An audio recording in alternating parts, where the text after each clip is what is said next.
جی دا وخت زموږ په سکرین چې تاسو کوم قبر کشای کیږي دا د یو زیاتره عمر بابا چې دا غلاش ته ملکیدم په مقام ملاو شو چې دلته کې د ټي ام ایل کارو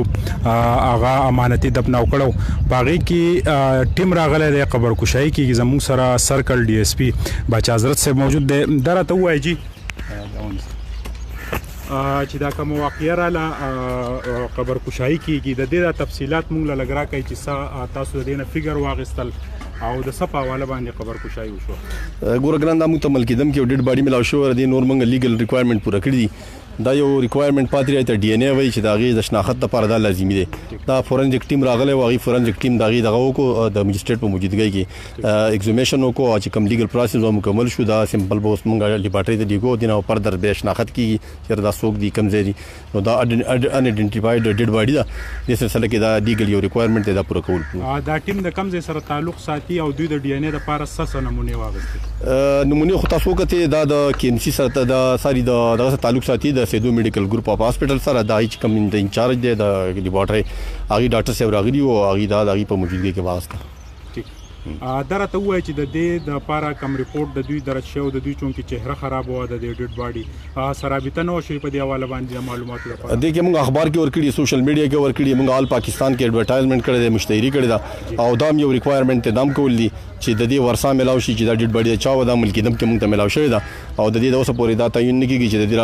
مرګ په سبا نشي او دا رقم لري دا دوه خبرې موږ ته اوسه ډي اس پی صاحب په هغه وخت کې مختصر راته وایي چې شناختی کارت یا سداسي په کپړو سره نشان خو نو دا داسې څه شی موږ ته نه ملاو شي هغه وخت درنګ جهان مننه چې سرکل ډي اس پی بچا حضرت صاحب موجود د ټي ام ایل کار موجود دی ایاز خان دراته وایي چې کوم ډیډ باډي تاسو امانتن دفناو کړی و دا هغه ورځې نه تر د دې ټیمه پوری کوم نشانات چې د چونکی باډي ډیره زیاته خراب و نو سرابطه خو د ټي ام ای سره نو شوی چې یاره د دې سلاو وارثان پیدا شي بسم الله الرحمن الرحیم او دا خو مخکې هم جو مونږ د بن کړو دا دوباره دا مته چې دغه د پر ډي ان اي ټیسټ لپاره چې کوم دنو او بیا راويستو او هغه ټیسټ کوم نن دا کې خو زموږ سره د اوسه ورو کې ستاسي چا رابطه نه کړې د دې هم د قلا وارث او لوارث مونږ بیا چې کوم دي دغه ته والکو دی خاور ته وسپارو او د ټیسټ لپاره چې هم دغه واستو وخه مخه ورډکې او په خپل انویسټیګیشن وکړي جهان مننه دا تاسو اوس ګورئ د ټي ام ایل کار لګیا دي د مقامی قبرستان کې چې دی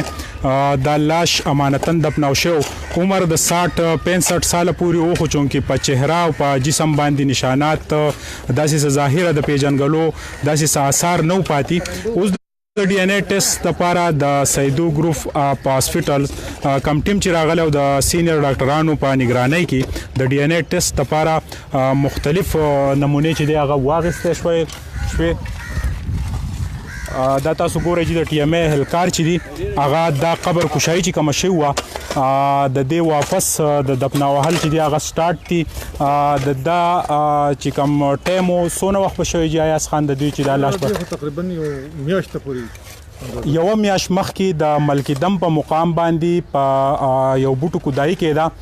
په هغه دوران د لاش چې برآمد شو د مونږه فکچر چې دی د دې ډیډ باډي او په مختلف نیوز پیپر کې د دې نشاندهي کړي و خو چونکې د دې لا تر اوسه پورې وارثان نه دي ملاو شوی او د ډي ان اي ټیسټ لپاره چې کوم نمونه واغستل شوی هغه د غي د ریپورت دراتلو نه بعد به د دې پته لګي او دا وخت د لاش واپس هم په هغه قبرستان د دلته مقامی قبرستان د تحصیل باغی کې چې د لاش چې واپس دفناوي د کیمرامین د حسین سره سہیل باچا بریکوټ